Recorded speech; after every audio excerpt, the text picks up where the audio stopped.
अगर आप भी चाहते हैं कि JM म्यूजिक के ऑडियो वीडियो सबसे पहले आप तक पहुंचे, तो लाल बटन को दबाकर चैनल को सब्सक्राइब जरूर करें और साथ में बेल आइकन को दबाना न भूलें।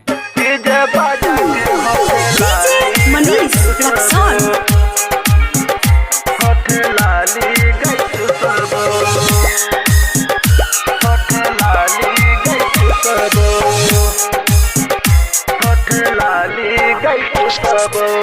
सुन गे पातर की जैया मंगिया सजेबो, सुन गे पातर की जैया मंगिया सजेबो, डीजे बाजा के हठ लाली गई चुसबो, डीजे बाजा के हठ लाली गई चुसबो, कोबर के राती तोरा दिन में सतेबो, कोबर के राती तोरा दिन में सतैबो, डीजे बाजा के हठ लाली गई चुसबो, डीजे बाजा के हठ लाली गई चुसबो।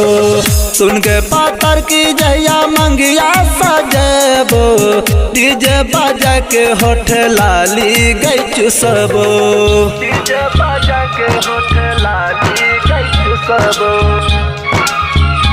हठ लाली गई चुसबो।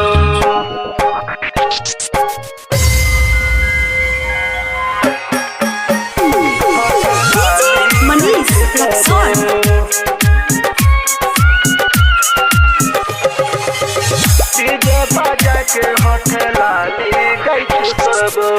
तोहरो गए बाबू के गए फोन गए के लियो, तोहरो गए बाबू के गए फोन गए के लियो, फोन पर लब के कहानी सुन लियो, बाबू गए तो हर खुश गए भेलो, बाबू गए तो हर खुश गए भेलो, कह छौ हमरा दामाद छौरी, कह छौ हमरा दामाद छौरी। सुन गे पातर की जैया मंगिया सजेबो, डीजे बाजा के हठ लाली गई चुसबो, डीजे बाजा के हठ लाली गई चुसबो, हठ लाली गई चुसबो।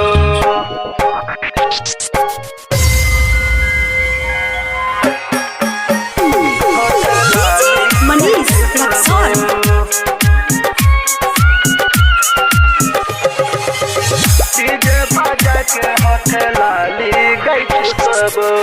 तोहरे गई चलते छरी दिलियो पढ़ाई,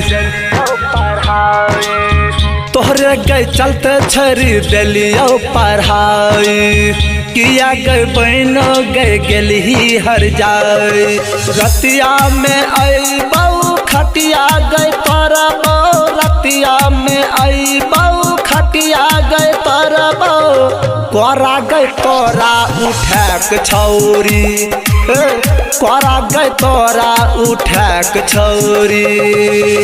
सुन गए पातर की जैया मंगिया सजेबो, डीजे बाजा के हठ लाली गई चुसबो।